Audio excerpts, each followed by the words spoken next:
ce sont des vertus d'une femme de prière. Une femme de prière, elle doit vivre le brisement.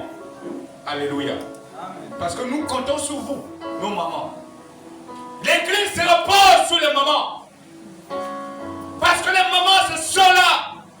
Quand elles commencent, elles se concentrent. Quand elles lèvent sa voix, Dieu descend. Mais comment Dieu peut encore descendre si vous avez les esprits bizarres, si vous avez des comportements bizarres, si vous avez des comportements qui ne sont pas brisés?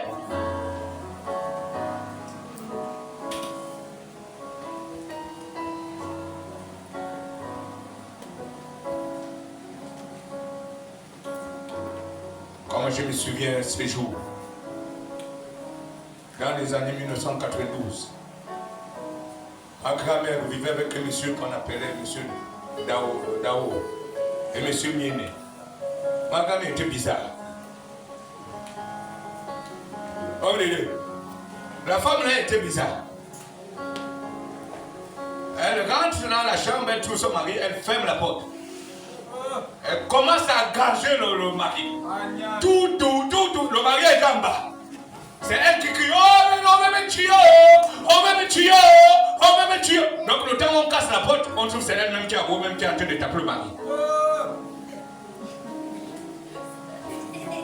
Et ça veut dire quoi? Ça veut dire qu'il y a des femmes chrétiennes qui commencent à lever même la main sur le mari.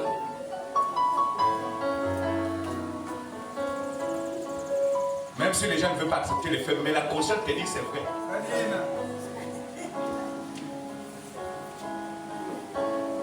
Alléluia. Amen.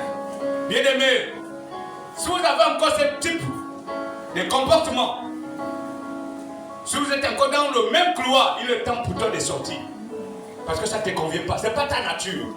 Alléluia. Amen. Là, tu as l'impression que tu peux apprendre une veste qui n'est pas juste avec toi. Yes. Parce que ce n'est pas ta veste.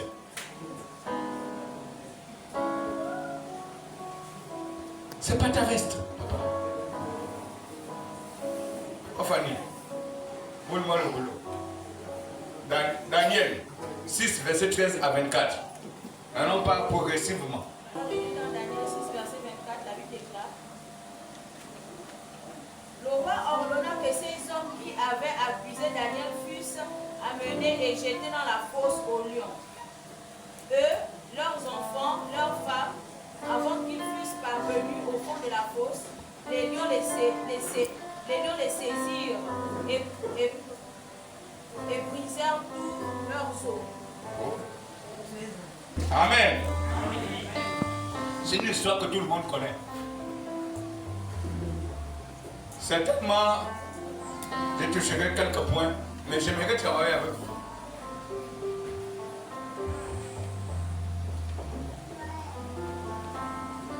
Ici, l'homme de Dieu, c'est lui le roi. Nous sommes ses serviteurs. Et comme vous savez que le roi a toujours des hommes de confiance. Des hommes de confiance.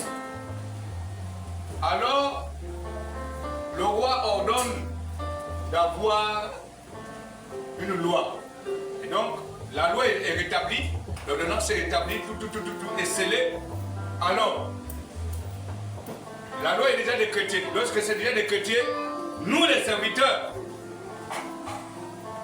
je ne fais rien. En fait, je fais tout ce que le roi demande. Je suis exemple. Je suis royaux en travers le roi. Malheureusement, dans ta position d'un vrai chrétien, on te cherchera toujours les poux sous la tête. Même si ta tête est toujours chaude. Amen. Ça ne veut pas dire que quand tu serais vivre la sainteté ou la vie de la prière, que tu ne dois pas être poursuivi par nos ennemis. Si, beaucoup même, on doit même te chercher le tout sur une tête chaude. Sois intègre dans ta fidélité. Alléluia. Amen. Parce que celui qui vit la prière, il est intègre dans la fidélité de Dieu. Et le roi avait confiance à son Dieu. Le roi savait que le Dieu que Daniel prie, c'était Dieu vivant. Mais comment il doit commencer à dire à tout le peuple pour dire, vous allez adorer le Dieu de Baal ou le Dieu, je ne sais pas, d'une image taillée. Lorsque tu reçois l'esprit de vérité, tu ne peux pas tomber sur, tu ne peux pas faire ce que les hommes demandent de faire.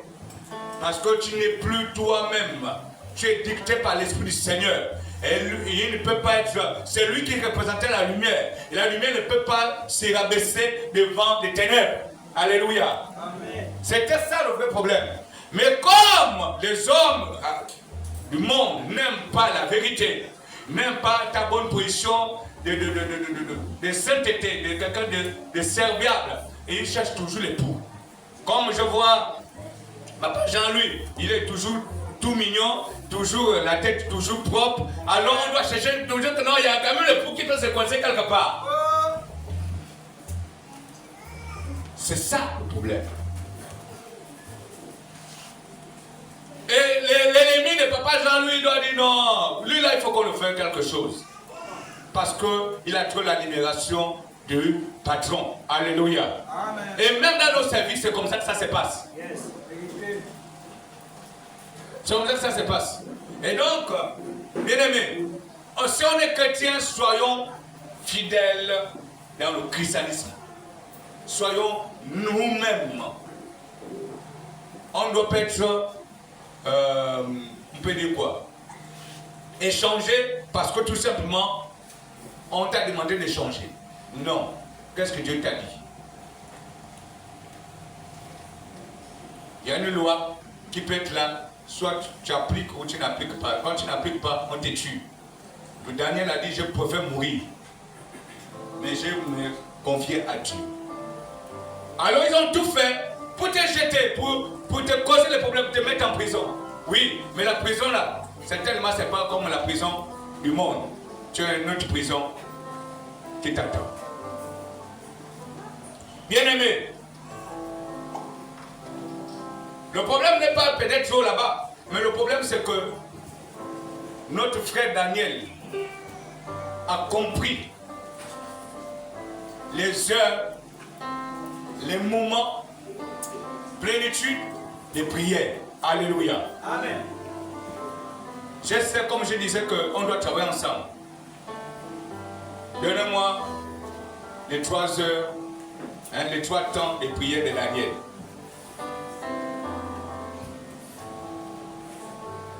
Oui, bon. À 6 heures. À 6 heures. 6 heures. 18 heures aussi. 18 heures. Midi aussi. Mais c'est 15 heures. Qui dit encore mieux?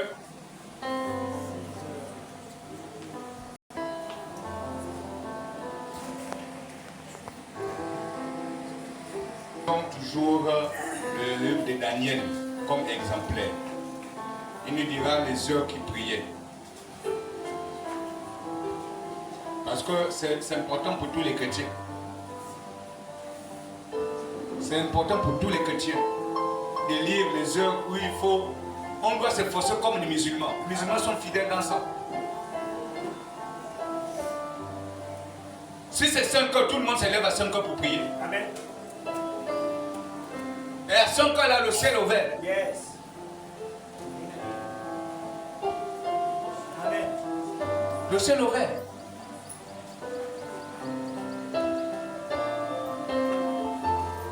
Je vous assure, si c'est 5 heures, le ciel est ouvert. Donc ça veut dire que tout ce que tu prieras pendant les 5 heures, cette heure là, les 5 heures là, oui, les anges ne viennent pas. Parce que les démons, les sorciers en démons rentrent à 4h30 dans les corps. Yes.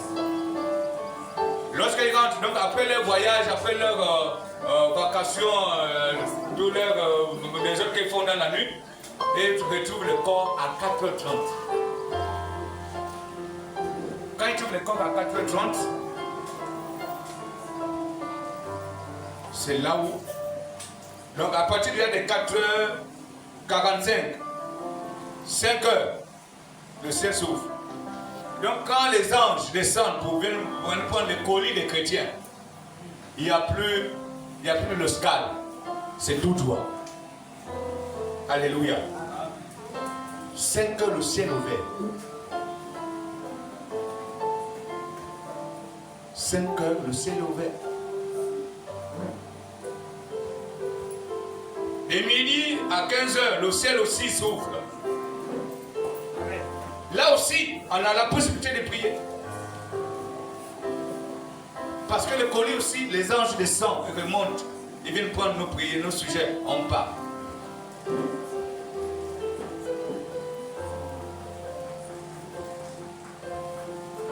Dans les 18 heures aussi, et jusqu'à une certaine heure, là aussi le ciel s'ouvre. Parce que la nuit, c'est pour les autres. Amen. Alléluia. Amen. Quand le chrétien doit commencer à s'appliquer dans les heures qui conviennent à la nature, on ne serait plus les mêmes. Nos collègues ne doivent plus traîner. Nos demandes ne doivent plus traîner. Nos demandes seraient déjà agréées. C'est ça nos problèmes. Mais comme la Bible dit que prier toujours sans cesse, on est toujours dans la prière sans cesse. On ne doit pas se lasser. Mais les heures vraiment bien ciblées là, on doit plus se concentrer et mettre la foi dessus. Vous allez voir comment les choses vont entrer dans vous.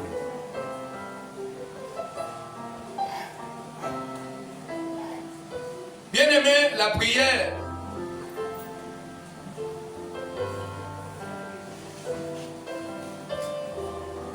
elle n'est pas comme d'autres éléments.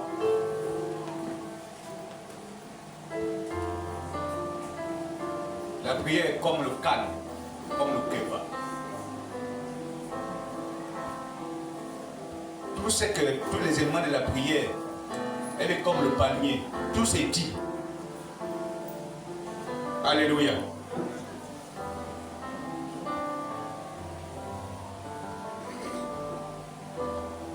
Notez un peu quelques points. Premier point, la prière rend sensible à une personne. La prière rend sensible à une personne spirituelle.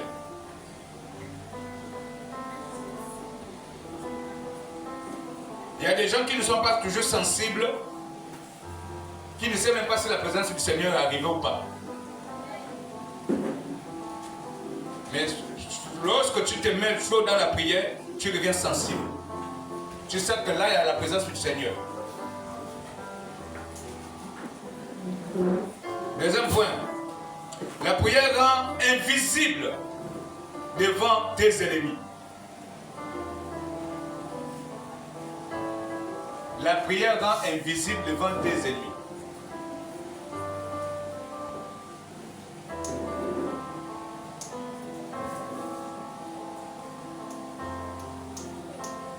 La prière rend invisible devant tes ennemis.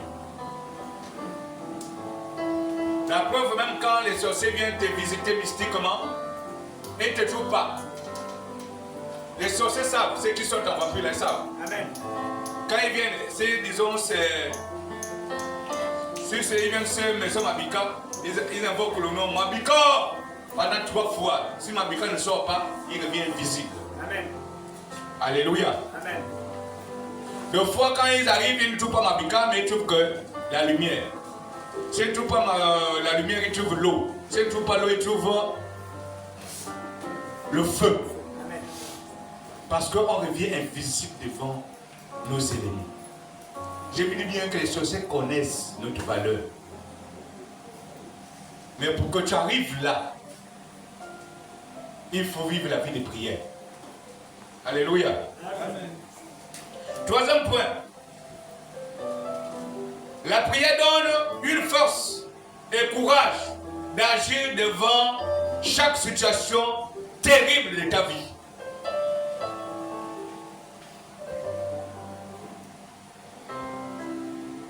La prière donne une force et courage d'agir devant chaque situation terrible de ta vie.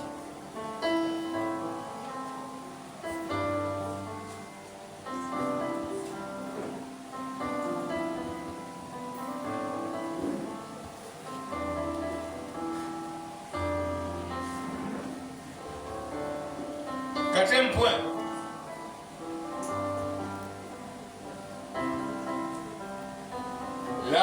La prière rapporte les victoires sur tes adversaires. La prière apporte les victoires sur tes adversaires.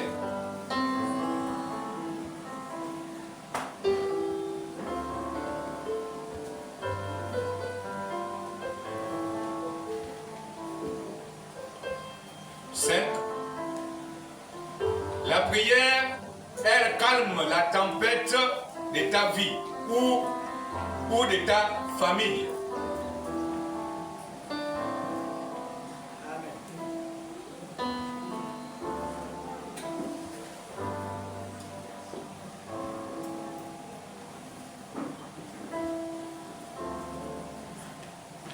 La prière, elle calme la tempête de ta vie ou de ta famille.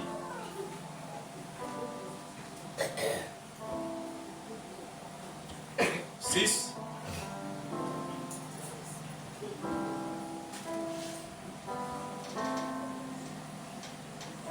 La prière fait renaître la foi chez une personne égarée.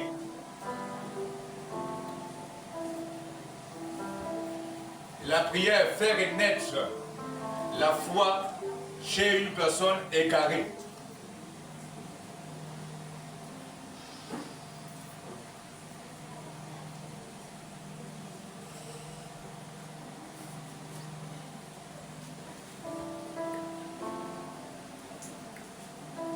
Sept.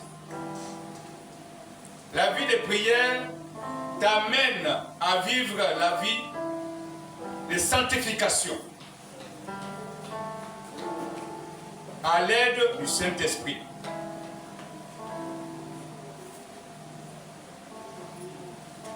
La vie de prière t'amène à vivre la vie de sanctification et à l'aide du Saint-Esprit.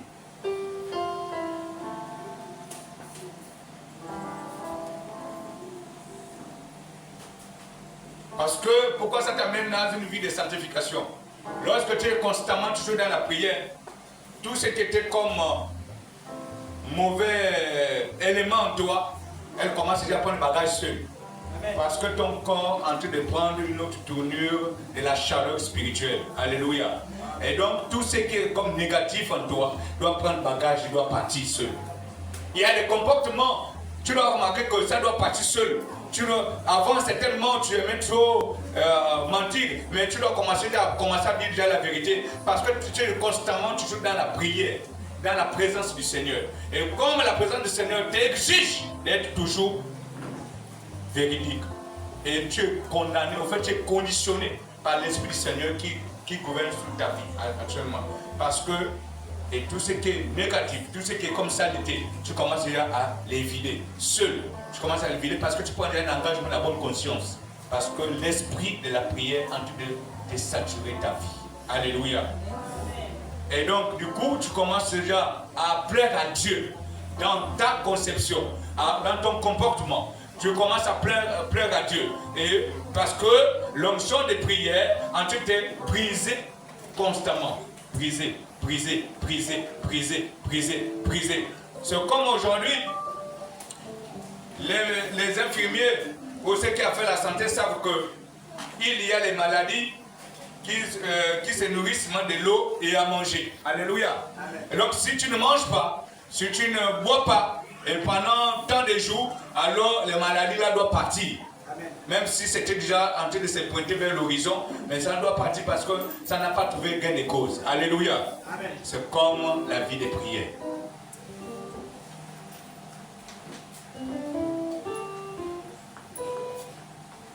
Pourquoi une personne égarée?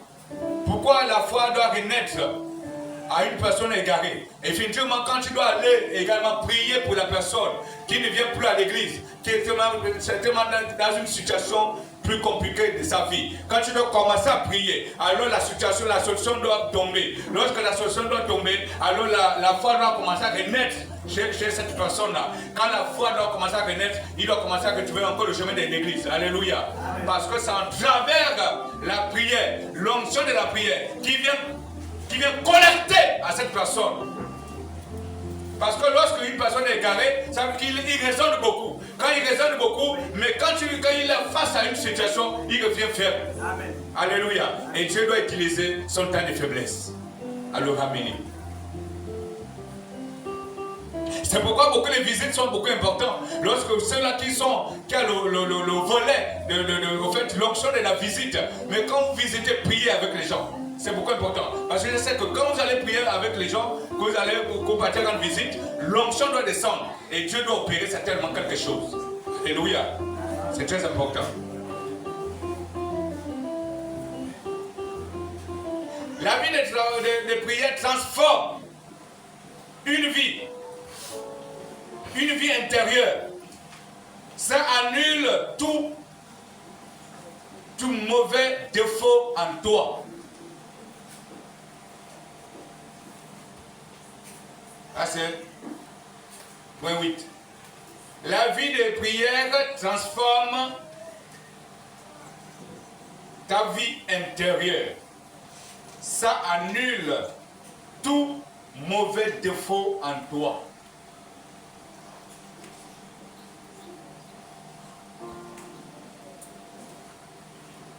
Si quelqu'un commence déjà à vivre déjà une vie de transformation, ça veut dire qu'il y a déjà quelque chose qui est déjà quitté.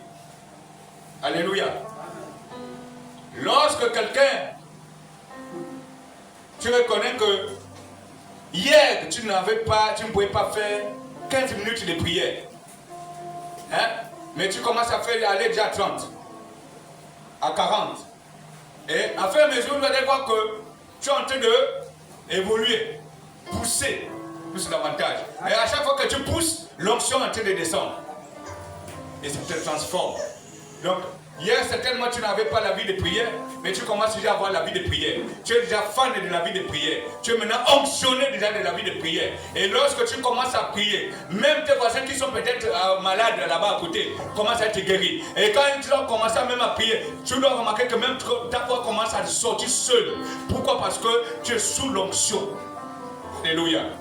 Parce que tu as fait la bonne part. Tu as fait la bonne part. Et donc, tous tes défauts bizarres, c'est en train de partir. Ça part. 9.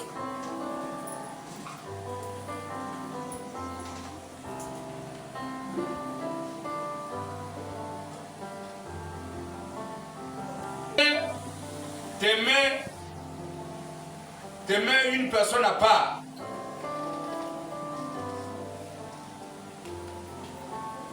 Tu reviens une personne mise à part, si tu veux. Tu reviens une personne mise à part. Pourquoi tu reviens déjà une personne mise à part? Lorsque tu reviens une personne mise à part, c'est parce que tout simplement, Dieu commence déjà à te prendre. Il t'a pris comme serviteur. Après, tu reviens maintenant comme enfant. Il t'a pris comme enfant. Tu reviens maintenant, non. Serviteur, enfant au fils. Et donc, quand tu recommences à être déjà au stade d'un fils, il te commence à te mettre mis à part. Parce que tu n'es plus n'importe qui. Alléluia.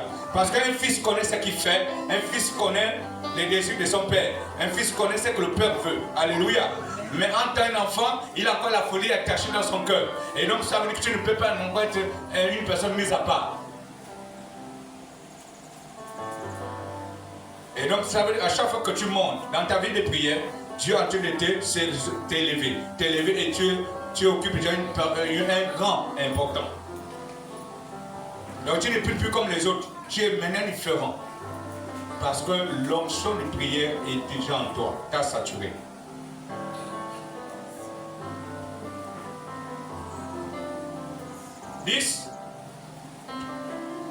La vie de prière n'a jamais échoué devant une situation. Que ce soit des maladies. Que ce soit je ne sais pas de quoi.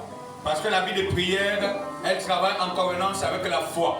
Et lorsque tu as déjà la vie de prière, ça veut dire que tu as déjà la foi. Tu as déjà un acquis de la foi.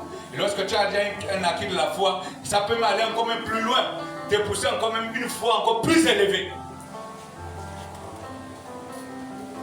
Et là, À l'instant T, tu reviens maintenant un homme de prodiges et de miracles.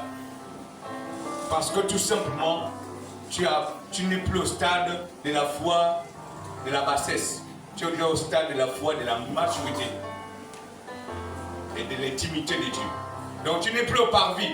Tu n'es plus certainement au lieu saint, mais tu es déjà au lieu très saint. Parce que aller déjà dans le miracle des prodiges, c'est la dimension de la prière et de la foi.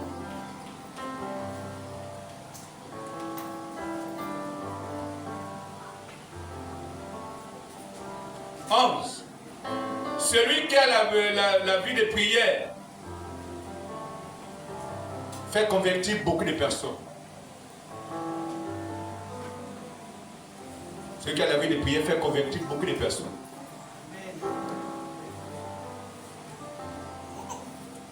Beaucoup de personnes sont converties à cause de toi. Parce que tout ce que tu dois inviter à l'église, elle ne doit pas bouder. Parce que ce sont déjà emballés par l'onction de la prière. Amen. Alléluia. Amen.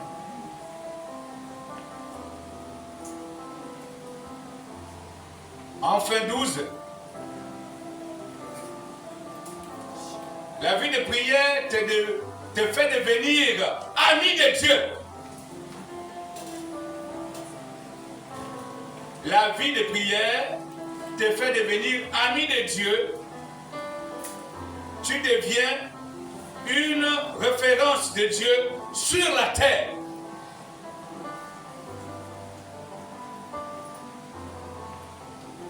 Amen. La vie de prière te fait devenir ami de Dieu. Tu deviens une référence de Dieu sur la terre. Amen. Amen.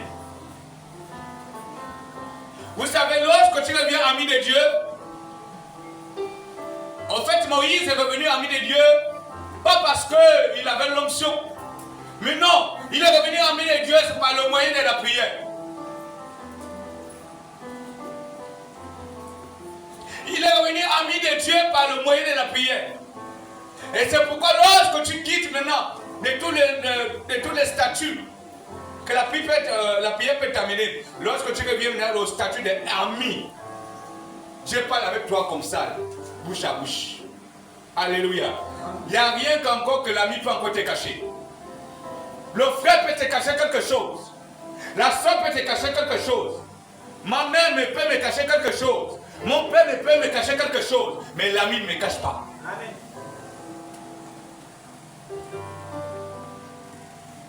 Ami fidèle, c'est un mot qui dépasse tous les autres mots. Il devient ami fidèle à toi. Ça veut dire les choses qui se passent aux États-Unis. Il te montre parce que tu es son ami. Amen. C'est vrai. C'est vrai. Les choses qui se passent en Pigou, tu es sur là, il te montre clair comme c'était la télévision. Parce que tu reviens son ami. L'intimité s'est rapprochée plus. Alléluia. Amen.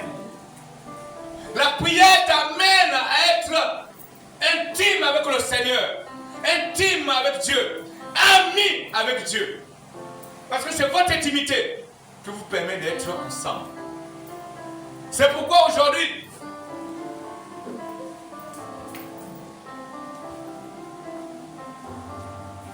au-delà que Dieu, au-delà que Satan avait discuté le corps de Moïse, en fait, en réalité, humainement, Moïse ne pouvait pas aller au ciel. Ce n'est pas parce qu'il avait l'onction. Mais le seul fait qui a bloqué que Moïse parte en enfer ou chez Satan, au-delà de la grâce souveraine de Dieu, mais la grâce souveraine de Dieu est intervenue, c'est parce qu'ils étaient amis. La Bible déclare qu'ils parlaient bouche à bouche. Yes.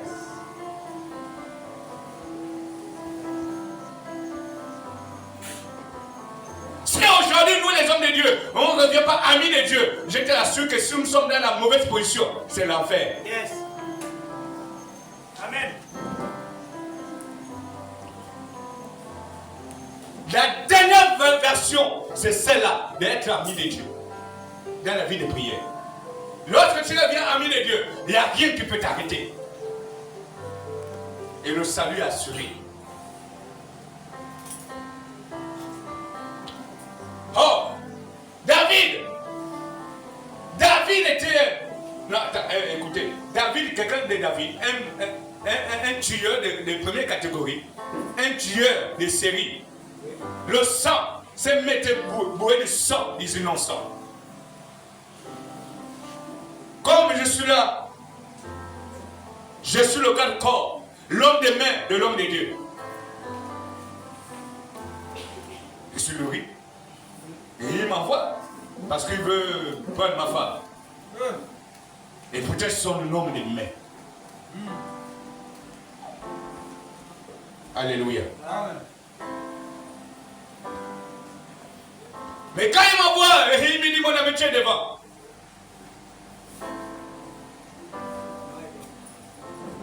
Tout. Pourquoi? Parce que tout simplement, le roi a des autres pensées bizarres. Dites avec moi bizarre. Bizarre. Dites avec moi bizarre. Bizarre. Oui, il a des pensées bizarres. Mais je suis mort. Parce que Dieu n'a pas vu que j'étais son ami intime. Aïe, aïe, aïe. Il a tué son ami. Son homme des mains. En fait, on suppose qu'il n'était même pas son ami. C'était son homme des mains. Parce que s'il était son ami, il ne va pas avoir le courage de le tuer. Amen. Oui, frère, soeur, homme de Dieu, femme de Dieu. C'est le même Dieu. C'est ton même ton Dieu là qui a dit à David que c'est l'homme selon son cœur. Mais il revient pourquoi l'homme selon le cœur de Dieu. Il revient l'homme selon le cœur de Dieu parce que David était un homme sensible. Lorsqu'il reconnaît, même quand c'est un petit enfant qui venait dire au roi David que tu as péché, automatiquement le roi David, il se mettait à genoux, il s'enroulait. Il demandait pardon. Parce que aussi pour être ami de Dieu, il faut être aussi sensible. Il faut reconnaître tes erreurs. Amen. Alléluia. Amen. La Bible déclare que David s'enroulait, demandait pardon toujours. À chaque fois qu'il déconnait, il demandait toujours pardon à Dieu. C'est ça un ami. Mais tu demandes pardon à qui? Parce que tu as foncé ton ami. Parce que tu as dérangé ton ami. Parce que tu as tristé ton ami. C'est ton ami que tu viens demander pardon. Au fait, en réalité, lorsque tu viens demander pardon à ton ami, c'est que ton ami te pardonne, non? Mais combien de fois aujourd'hui, nous les chrétiens, on ne veut pas être amis à Dieu parce qu'on ne sait pas pardonner?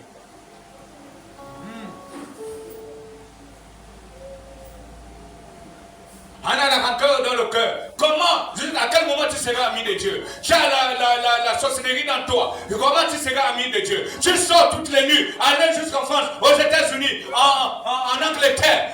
Tu pars là-bas, tu ne viens même pas avec un colis. Mais l'église est toujours en train de sombrer. Tu dis, c'est moi. Est-ce que tu reviens ami de Dieu? Non. À quel moment tu veux revenir ami de Dieu? Tu es ancien. Tu es pasteur, tu es évangéliste, tu es, je ne sais pas, quel que soit ton titre, mais est-ce que tu deviens ami de Dieu?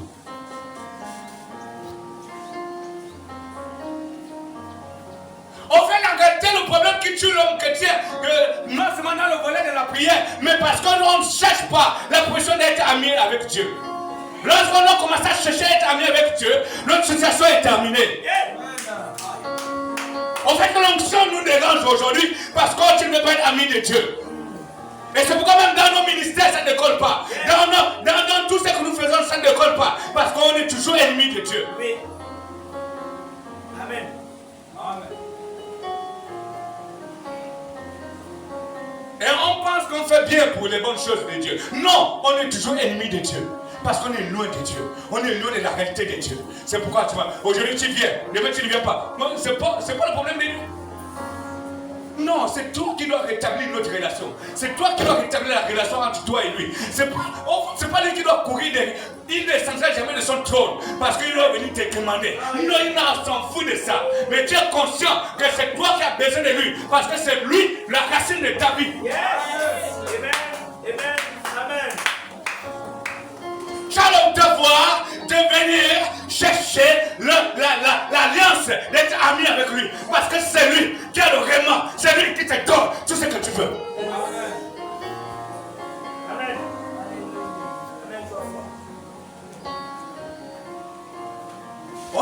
de Dieu, on est chrétien, c'est bien. Mais Dieu veut que nous soyons amis avec lui. Amis avec lui. Je vous assure, le procureur de la République, il ne peut pas mettre son ami en prison, quel que soit le délit. Il peut même le faire voyager. Il est fou. On sort même dehors du pays. Attendez. Parce que là,